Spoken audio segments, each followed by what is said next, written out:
Hello guys, welcome back to our channel हम तुम in England. और मैं हूं अवी। आज का जो वीडियो होने वाला है वो बहुत ही ज़्यादा अमेजिंग और एक्साइटिंग न्यूज़ से हम शुरू करने वाले हैं, विच इज़ कि मेरे मम्मी पापा यहाँ पे आ रहे हैं मुझे विजिट करने के लिए। And I am so so so excited. मेरी मम्मी एक बार पहले आई थी जब मेरी ग्रेजुएशन सेरेमनी हुई थी, विच फील्स लाइक कि पता नहीं कौन सी दुनिया में या कौन से ज़माने में वो हुई थी। तो मेरी मम्मा लास्ट टाइम 2015 में आई थी और मेरे पापा उस टाइम पे नहीं आ पाए थे। और उसके बाद से ना चीज़ें इतनी ज़्यादा बिजी हो रखी थी कि उनका कभी यहाँ पे आने का प्लान ही नहीं बन पा रहा था। बट फाइनली वो टाइम आ चुका है जब मेरे मम्मी पापा दोनों यहाँ पे आने वाले हैं। तो आज की वीडियो में एक तो ये बड़ी न्यूज़ है और उसके साथ साथ हम आपके साथ शेयर करेंगे कि यहाँ पे पेरेंट्स का जो विजिटर वीज़ा होता है वो कैसे लगवाना होता है, क्या डॉक्यूमेंट्स यूज़ होते हैं, कितने पैसे लगते हैं। तो ये सारी डिटेल्स आज की वीडियो में हम आपके साथ शेयर करेंगे। यस और इस वीडियो में आपके साथ शेयर करने वाला हूँ पूरी की पूरी लिस्ट जो कि हम इस वीडियो में बताएंगे। और लिस्ट जो है वो आप डॉक्यूमेंट मतलब वीडियो की डिस्क्रिप्शन से ले सकते हो कि कौन कौन से डॉक्यूमेंट्स हैं, लेकिन वो लिस्ट जो है वो पासवर्ड प्रोटेक्टेड होगी, तो इस वीडियो को एंड तक देखना पड़ेगा और आपको पासवर्ड जो है उस वीडियो में मिल जाएगा कहीं ना कहीं। तो आज हम शेयर करने वाले हैं आपके साथ कि भाई यहाँ पे विजिटर वीज़ा कैसे लगाना है अपने पेरेंट्स का, कितने डॉक्यूमेंट्स चाहिए, इजी प्रोसेस बताएंगे आपको पूरा का पूरा, और कितने पैसे चाहिए, आपको स्पॉन्सरशिप करनी है या नहीं करनी है, जो भी पूरा प्रोसेस है इस वीडियो में आपके साथ शेयर करने वाले हैं। तो स्टार्ट करते हैं आज की वीडियो से।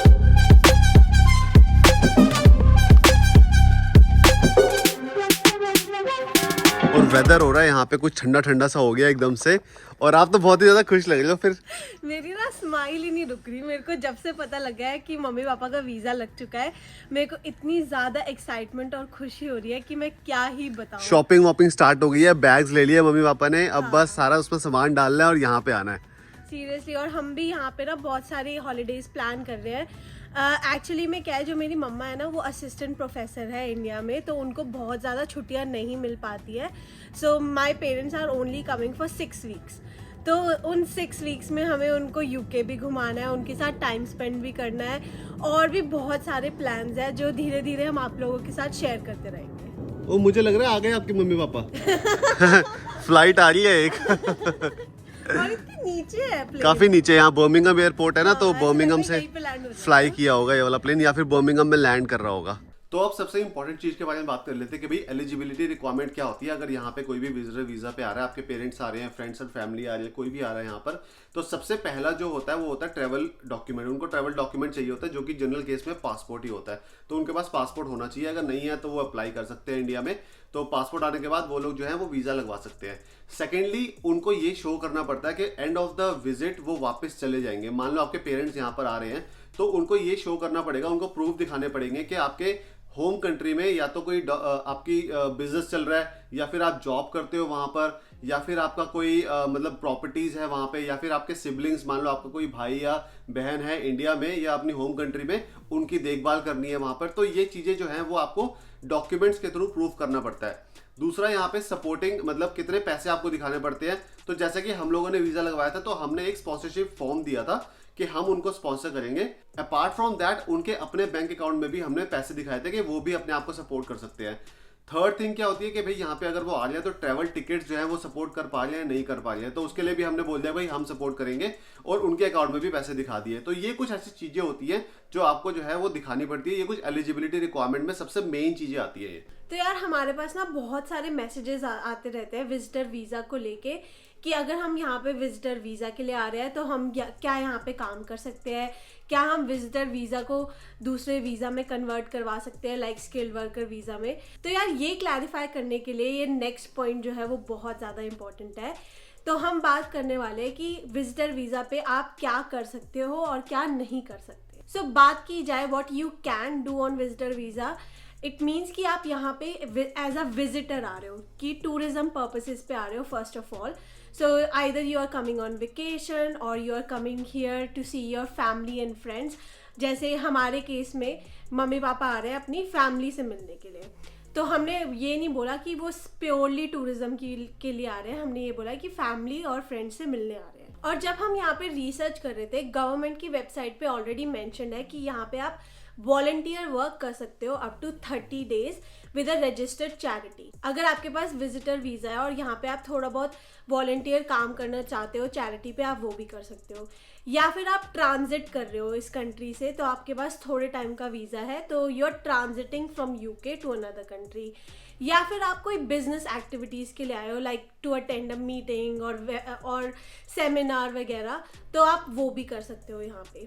लेकिन आप क्या नहीं कर सकते, अब उसके बारे में हम बात करते हैं। तो जैसे कि मैंने आपको पहले ही बताया कि आप यहाँ पे विजिटर वीज़ा के लिए आ रहे हो, तो you can not do paid और unpaid work for any UK company. तो यार वो चैरिटी की बात अलग थी, बट अगर आप किसी कंपनी के लिए यहाँ पे काम करना चाहते हो, चाहे वो आपको पे कर रहे हैं या फिर आप फ्री में काम करना चाहते हो, वो आप नहीं कर सकते हो। सेकेंडली, आप यहाँ पे पब्लिक फंड्स क्लेम नहीं कर सकते। आप इस कंट्री में घूमने आ रहे हो, विजिट करने आ रहे हो, तो कोई भी तरह का पब्लिक फंड्स आप यूज़ नहीं कर सकते। थर्डली, आप यहाँ पे लॉन्गर पीरियड ऑफ टाइम के लिए नहीं रह सकते। तो जो विजिटर वीज़ा होता है वो 6 मंथ्स का होता है, तो एक टाइम पे आप 6 मंथ्स ही रह सकते हो, लॉन्गर पीरियड ऑफ टाइम नहीं रह सकते। एंड लास्टली, ये भी क्वेश्चन काफ़ी बार पूछा गया है, आप विजिटर वीज़ा पे यहाँ पे आके शादी नहीं कर सकते। तो अब हम बात कर लेते हैं कि यार अगर आप यहाँ पे विजिटर वीजा लगवा रहे हो तो वो कैसे लगवाना है, कितने डॉक्यूमेंट्स आपको चाहिए हो सकते हैं, क्या क्या डॉक्यूमेंट की लिस्ट है, उसके बारे में अब बात कर लेते हैं। तो सबसे पहला तो यही है कि यार आपको gov.uk की वेबसाइट पे जाना है और वहां से उनकी वीजा एप्लीकेशन फॉर्म जो है वहां से वो फिल करना होता है। और अगर आप 6 मंथ्स का वीजा लगवा रहे हो तो उसकी एप्लीकेशन फीस के पैसे होते हैं 100 पाउंड। 100 पाउंड के अलावा आपको gov.uk पे और कोई भी पैसे नहीं देने होते। इसके बाद आपको VFS की वेबसाइट पे जाके वहां पे आपको एक अपॉइंटमेंट बुक करनी पड़ती है, और फिर जब भी आपकी अपॉइंटमेंट होती है, सारे के सारे जो डॉक्यूमेंट्स होते हैं, जो भी वीजा एप्लीकेशन फॉर्म होता है उसके साथ डॉक्यूमेंट जो चेकलिस्ट होती है, जो भी सपोर्टिंग डॉक्यूमेंट्स होते हैं, वो लेके आपको VFS के सेंटर में जाना होता है और वहां पे आपको एप्लीकेशन जो है अपनी सबमिट करनी होती है। तो जब भी आप यहाँ पे यूके की विजिटर वीजा एप्लीकेशन अप्लाई करते हो, सबसे इंपॉर्टेंट रोल क्या होता है, फाइनेंशियल रिक्वायरमेंट्स आप फुलफिल कर रहे हो या नहीं कर रहे हो। अब फाइनेंशियल रिक्वायरमेंट्स की बात की जाए तो हमारे पास बहुत सारे लोग यहाँ क्वेश्चन पूछते हैं कि कितने पैसे आपको अकाउंट में दिखाने होते हैं। ऐसा यूके की वेबसाइट पे कहीं पर भी कोई सेट अमाउंट नहीं लिखा हुआ कि आपको इतना अमाउंट दिखाना होता है। लेकिन मेन पॉइंट क्या है, जो भी वीजा ऑफिसर आपका केस हैंडल कर रहा है वो सेटिस्फाइड होना चाहिए कि भाई अगर आप यहाँ पे टूरिज्म पर्पज से आ रहे हो तो आपके पास इनफ पैसे हैं आइटिनरी के हिसाब से, या फिर अगर आप फैमिली और फ्रेंड से मिलने आ रहे हो तो आपके पास इनफ पैसे हैं। तो इनफ का मतलब क्या हुआ, फॉर एग्जाम्पल अगर आप यहाँ पे टूरिज्म पर्पज से आ रहे हो, 1 महीने के लिए आ रहे हो यहाँ पे, तो 1 महीने की आपको आइटिनरी प्रोवाइड करनी पड़ती है कि आइटिनरी में आप कहाँ कहाँ पर घूमने जा रहे हो, कितने होटल की बुकिंग है, कितना आप पर मंथ वहां पे स्पेंड करने वाले हो 1 महीने में, मतलब खाने के ऊपर कितना लगेगा, रहने का कितना लगेगा। तो एक सेट अमाउंट लेके चले तो 100 से 150 पाउंड पर डे का आप मान सकते हो। तो 100 पाउंड को अगर आप 30 दिन से मल्टीप्लाई करोगे तो 4,500 होता है। तो 4,500 का अराउंड डबल या 1.5 गुना आपको अकाउंट में दिखाना पड़ेगा अगर आप प्योरली टूरिज्म पर्पज से आ रहे हो। लेकिन अगर मान लो आप हमारी तरह, अगर जैसे हमने पेरेंट्स को अपने यहाँ पे स्पॉन्सर किया या वो हमारे घर पे रहने वाले हैं, तो उस केस में आपको इतने ज्यादा पैसे नहीं दिखाने होते। अब हम अपनी बात करें तो हमने 3 लाख रुपए ईच दिखाए हैं, मतलब मम्मी के अकाउंट में 3 लाख, पापा के अकाउंट में 3 लाख, और बाकी हमने अपनी बैंक स्टेटमेंट भी उसमें दिखाई है। तो ये जो है ये फाइनेंशियल रिक्वायरमेंट्स होती है। बेसिकली जो वीजा ऑफिसर होता है वो सेटिस्फाइड हो जाता है कि चल ठीक है, इनके पास इतने पैसे हैं वहां पे सपोर्ट करने के लिए, क्योंकि वो अगर हमारे घर पे रहेंगे तो उनको कोई रेंट यहाँ पे नहीं देना, या फिर आइटिनरी में हमने ये दिखाया कि यार हम यहाँ पे घूमने जाएंगे तो ये होटल बुकिंग है या जो भी है, थोड़े बहुत पैसे जो होते हैं वो उसमें आ जाते हैं कि भाई हमने स्पॉन्सर किया है, हमारी बैंक स्टेटमेंट ये है, हमारी इतनी सैलरी है। तो वो उस केस में जो है वो वीजा ऑफिसर जो है वो सेटिस्फाइड हो जाता है। तो ये बेसिकली जो है यहाँ पे सबसे पहले फाइनेंशियल रिक्वायरमेंट्स आ जाती है। तो यार अब मेरे पेरेंट्स का वीज़ा लग रहा है, तो मैं एक बात सोच रही थी कि जब भी हम अब्रॉड में आते हैं तो हम हमेशा यही सोचते हैं कि बैक होम हम अपनी फैमिली को सपोर्ट करेंगे फाइनेंशियली। तो अगर मैं यहाँ पे पैसा कमा रही हूँ, अगर मैं अच्छी लाइफ जी रही हूँ, तो मैं भी यही चाहूँगी कि मेरी जो फैमिली है वो भी फाइनेंशियली सिक्योर रहे। उसके लिए मैंने क्या किया है कि एवरी मंथ कुछ जो पैसा होता है वो मैं अपने पेरेंट्स के अकाउंट में ट्रांसफ़र करती हूँ। तो पहले तो मुझे बहुत ज़्यादा फ्रस्ट्रेशन होने लग गई थी, क्योंकि मैं बैंक के थ्रू ट्रांसफ़र करती थी। उसमें पहले तो बहुत ज़्यादा टाइम लग जाता था और इतने सारे चेक्स होते थे मेरे तरफ से भी और पेरेंट्स की तरफ से भी, इतने सारे चेक्स होते थे जिसमें बहुत ज़्यादा टाइम वेस्ट होता था। और उसी के साथ साथ कभी भी मुझे कॉम्पिटिटिव रेट नहीं मिलता था। अगर पाउंड का रेट बाहर कुछ 100 चल रहा है तो मुझे बैंक में काफ़ी कम मिलता था वो जो ट्रांसफ़र रेट होता था, और उसी के साथ साथ ट्रांसफ़र फ़ी भी बहुत ज़्यादा पे करनी पड़ती थी। तो यार it was a very frustrating process. उसके बाद मैंने सोचा कि मुझे ये ट्रेडिशनल वे से पैसे ट्रांसफ़र नहीं करने, क्योंकि मैं वन ऑफ पेमेंट नहीं कर रही हूँ, मैं एवरी मंथ ट्रांजैक्शन कर रही हूँ। तो मुझे एक सीमलेस हैसल फ्री प्रोडक्ट चाहिए जिसके थ्रू मैं इजीली पैसे ट्रांसफ़र कर सकूँ। उसके बाद आई केम अक्रॉस पेसेंड।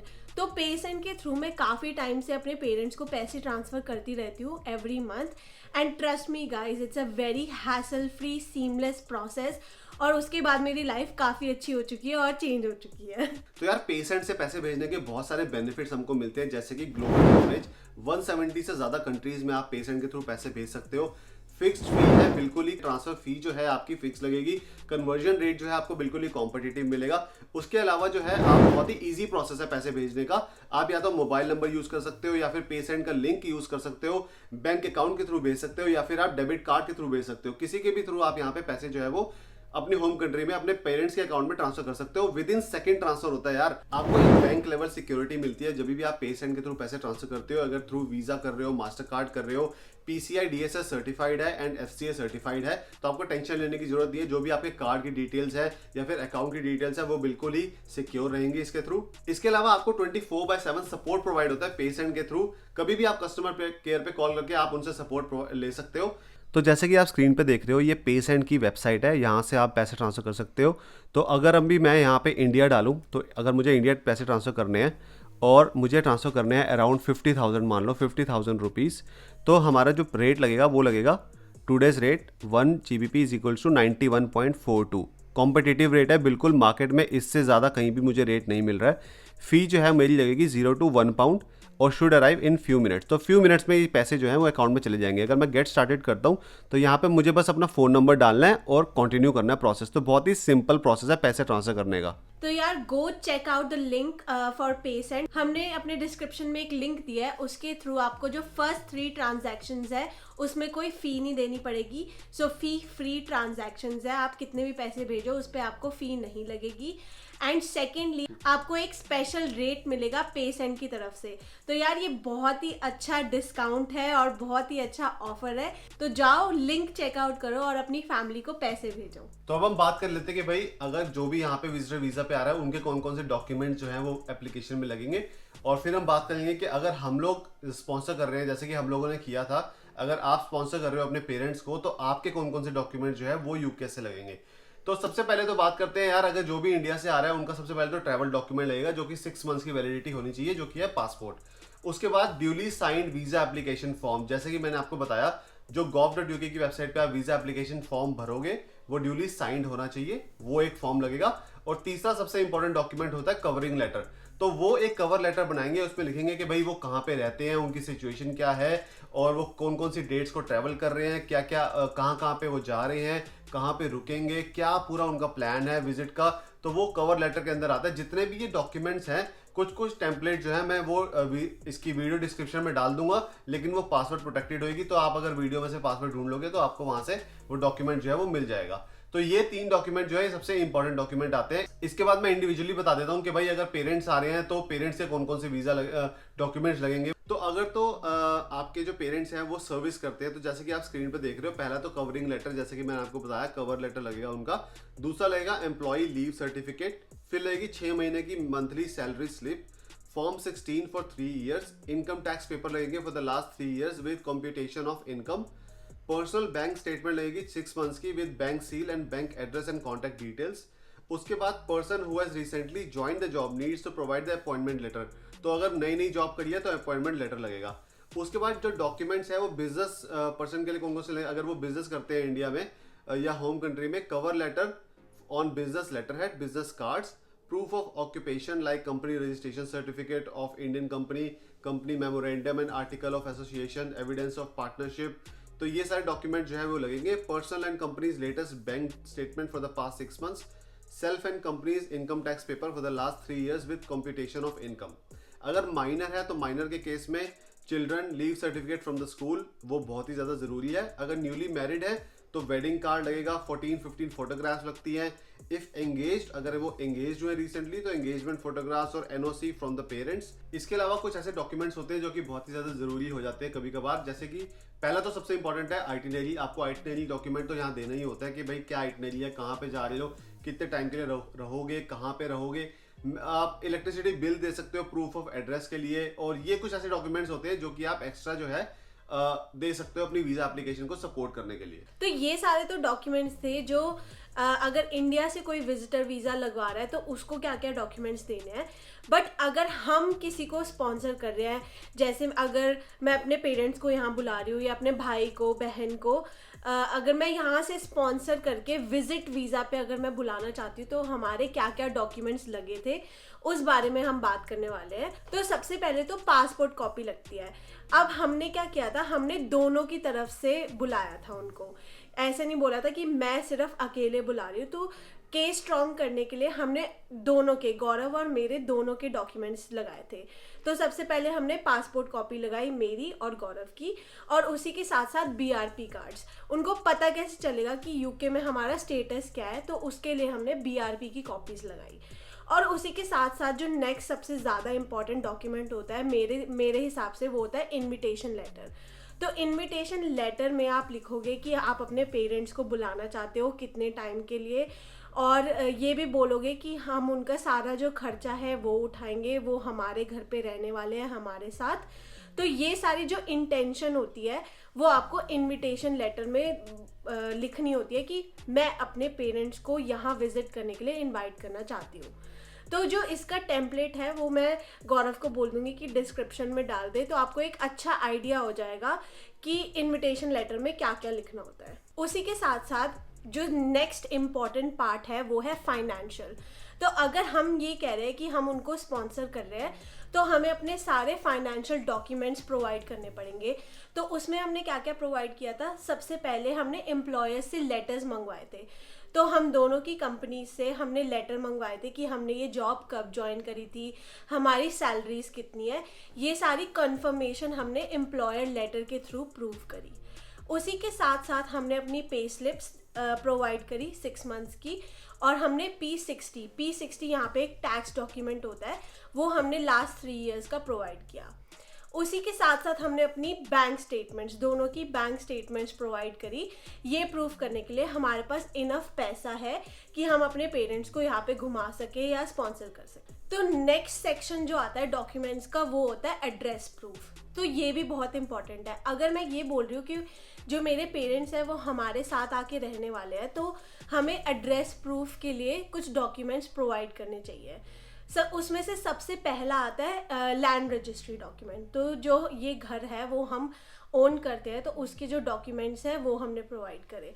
अगर आप यहाँ पे रेंट पे रहते हो तो आप रेंट का जो कॉन्ट्रैक्ट होता है वो प्रोवाइड कर सकते हो। उसी के साथ साथ हमने अपने council tax bills, electricity bills as address proof provide किया, ताकि जो वीज़ा ऑफिसर है उसको क्लियर अंडरस्टैंडिंग हो जाए कि ये हमारा जो है एड्रेस है, यहाँ पे आके जो ये एप्लीकेंट्स हैं वो ये रहने वाले हैं हमारे साथ। लास्टली हमने कुछ और डॉक्यूमेंट्स भी प्रोवाइड किए थे, वो थे स्पॉन्सरशिप लेटर। तो एक फॉर्मेट में स्पॉन्सरशिप लेटर बन जाता है, उसमें आपको खुद सेल्फ अटेस्ट करना होता है कि ये जो एप्लीकेंट है इसको मैं स्पॉन्सर कर रहा हूँ। तो ये हमने एक टेम्पलेट ढूंढा था ऑनलाइन, जो कि हम डिस्क्रिप्शन बॉक्स में डाल देंगे। तो आप वो भी एक एक्स्ट्रा डॉक्यूमेंट लगा सकते हो विच क्लियरली स्टेट्स कि मैं जो मेन एप्लीकेंट्स हैं जो विजिटर वीज़ा के लिए फाइल कर रहे हैं, हम उन्हें स्पॉन्सर कर रहे हैं। सो ये थी पूरी लिस्ट, जो अगर आप यहाँ से अपने पेरेंट्स को स्पॉन्सर करना चाहते हो विजिटर वीज़ा के लिए, तो आप ये सारे डॉक्यूमेंट्स प्रोवाइड कर सकते हो। तो भाई ये था पूरा का पूरा प्रोसेस यूके का विजिटर वीजा अप्लाई करने का, और क्या क्या डॉक्यूमेंट्स लगते हैं, कितने पैसे लगते हैं यहाँ पे आने के लिए। फ्लाइट टिकट्स हमने इसमें इंक्लूड नहीं करी, क्योंकि फ्लाइट टिकट्स आपको नहीं दिखानी पड़ती वीजा अप्लाई करते टाइम। जब आपका वीजा लग जाता है उसके बाद आप फ्लाइट जो है वो बुक कर सकते हो, तो उसके पैसे आपको अलग से उसका वो करना पड़ेगा अरेंजमेंट। तो यही प्रोसेस था पूरा का पूरा। और उसके साथ हम बात कर लेते हैं कि टाइमलाइन क्या है, हाँ। कितने टाइम में ये वीजा आ जाता है। हाँ। तो अगर आप फर्स्ट टाइम अप्लाई कर रहे हो या फिर आपने काफी साल के गैप के बाद अप्लाई कर रहे हो, जैसे कि मेरी मम्मा ने 2015 में अप्लाई किया था, तो यार उसके बाद बहुत ज्यादा टाइम निकल चुका है, तो वो as a first time basis पे ही कंसिडर करेंगे। हाँ। क्योंकि उनको सारे जो डॉक्यूमेंट्स है, इन्फॉर्मेशन है, वो दोबारा से रिव्यू करनी पड़ेगी। और मेरे पापा जो है वो पहली बार अप्लाई कर रहे हैं। तो अगर आप फर्स्ट टाइम अप्लाई कर रहे हो तो अब की जो टाइमलाइन चल रही है it can take up to 10 weeks. तो ऐसा नहीं है कि बहुत जल्दी आ जाता है। पहले की जो टाइमलाइन थी वो थी 2 वीक्स, तो 2 वीक्स में पहले वीज़ा आ जाता था, लेकिन आजकल जो है वो वीज़ा आ रहा है 10 वीक्स में, अगर आप पहली बार अप्लाई कर रहे हो। हाँ। तो हमारे जो पेरेंट्स आ रहे हैं उनका जो वीज़ा है वो पूरे 10 वीक्स में आ गया था। अगर आपने लास्ट ईयर या उससे पहले अप्लाई किया था और आप दोबारा से अप्लाई कर रहे हो, सेकेंड टाइम या third time visitor visa apply कर रहे हो, तो आपका 2-3 वीक्स में वीज़ा आ जाना चाहिए, क्योंकि उनको दोबारा से सारी चीज़ें नहीं देखनी। उनको सिर्फ ये देखना आपके पास इनफ पैसा है, आप जब लास्ट टाइम आए थे आप टाइम पे वापस चले गए थे या नहीं गए थे। सो ये सारी जो चीज़ें वो उनको डबल चेक करनी होती है और इतना ज़्यादा टाइम नहीं लगता प्रोसेसिंग में। हाँ, और एक और बहुत ही इंपॉर्टेंट डॉक्यूमेंट हो सकता है, जैसे कि मान लो आप यहाँ पे पढ़ाई कर रहे हो और आपकी ग्रेजुएशन सेरेमनी है, तो आप वो वाला डॉक्यूमेंट भी वहाँ पे लगा सकते हो यूनिवर्सिटी से लेके कि वो ग्रेजुएशन सेरेमनी अटेंड करना चाहते हैं, इसलिए वो यहाँ पे आ जाए। बाकी के सारे डॉक्यूमेंट्स लगेंगे, लेकिन ये वाला भी एक डॉक्यूमेंट जो है वो भी लग जाएगा केस को स्ट्रॉन्ग करने के लिए। और इन्विटेशन लेटर में आपको ये सब मेंशन करना पड़ेगा कि आप क्यों बुला रहे हो। अगर ग्रेजुएशन सेरेमनी के लिए बुला रहे हो तो इन्विटेशन लेटर में वो लिखोगे, अगर आप उन्हें विजिट करने के लिए बुला रहे हो तो आप वो लिखोगे। हाँ, तो ये पूरा का पूरा प्रोसेस था भाई यूके का विजिटर वीजा अप्लाई करने का, और होपफुली सिंपल वर्ड्स में हमने आपको बता दिया कि कैसे अप्लाई करना है, और कुछ भी मतलब बहुत ज्यादा डिफिकल्ट नहीं है। आपको जरूरी नहीं है कि एजेंट्स के पास जाना अप्लाई करने के लिए, खुद भी कर सकते हो, इजी प्रोसेस है। और उसी के साथ मैं आपसे ये क्वेश्चन पूछना चाहती हूँ कि अगर हमारे पेरेंट्स यहाँ पे आ रहे हैं तो क्या आप उनके जो व्लॉग्स हैं वो देखना चाहते हो? डेफिनेटली देखना चाहेंगे क्योंकि हम बहुत सारी जगह घूमने वाले हैं और वो लोग हमारे साथ रहने वाले हैं, तो हलचल होती रहेगी। तो क्या आप इंटरेस्टेड हो वो व्लॉग्स देखने के लिए? कमेंट सेक्शन में हमें जरूर बताओ। मैं तो चाहता हूँ मैं सारा उनका रिएक्शन जो है ना, स्पेशली आपके पापा का, मम्मी तो आई हुई है पहले एक बार, पापा का रिएक्शन जो है वो कैमरा में रिकॉर्ड करके अपने व्यूअर्स को दिखाऊं कि यार कैसा लगता है यहाँ पे, फर्स्ट टाइम वो आ रहे हैं यहाँ पे। एक ड्रीम होता है यार हर किसी का। तो देखते हैं, व्लॉग्स हम बनाते रहेंगे साथ साथ। मेरे पापा तो पक्का बहुत ज्यादा इमोशनल होने वाले हैं। तो आने वाले वो जल्दी से जल्दी तो हम आपके साथ शेयर करेंगे उनकी पूरी की पूरी जर्नी, और यहाँ पे पूरा व्लॉग्स वगैरह आपके साथ शेयर करेंगे। तो होपफुली इस वीडियो को लाइक जरूर करना और सब्सक्राइब करके जाना हमारे चैनल को। मिलते हैं फिर नेक्स्ट वीडियो में, तब तक के लिए बाय बाय, टेक केयर।